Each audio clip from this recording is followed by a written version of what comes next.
tetap semangat golek ilmune.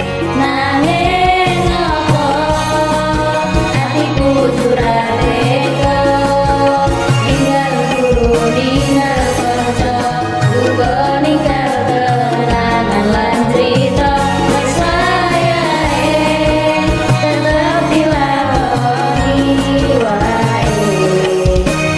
Insyaallah cita-citane. Matur suwun sangat kagem Ustaz Ustazaku sampun tenanan lan sabar oleh didik aku.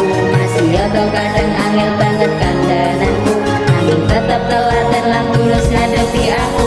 Ora krasa wektu iki cepet banget berlalu. Saben dina ana wae cerita ning kelasku, kadang rame kadang guyu bebarengan kancaku.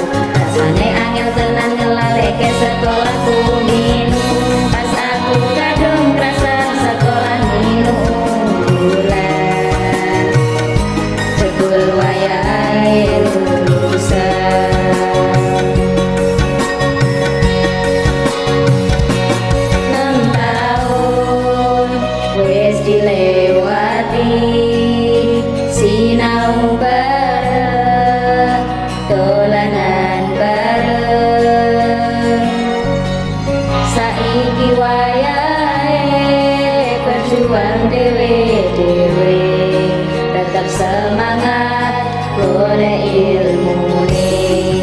Nanging apa atiku durateka ninggal guru ninggal kanca uga ninggal kenangan lan crita wis wayahe tetep dilakoni wae.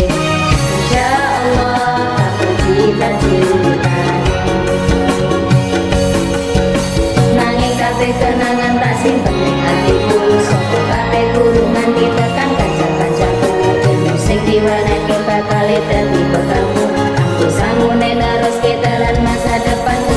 Ora krasa wektu iki cepet banget berlalu. Saben dina ana wae cerita ning kelasku, kadang rame kadang guyu bebarengan kancaku.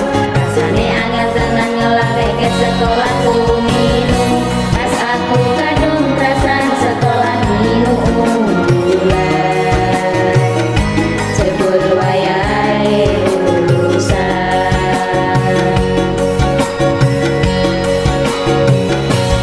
6 tahun wis dilewati sinau bareng dolanan bareng. Saiki wayahe berjuang dewe-dewe, tetap semangat golek ilmune.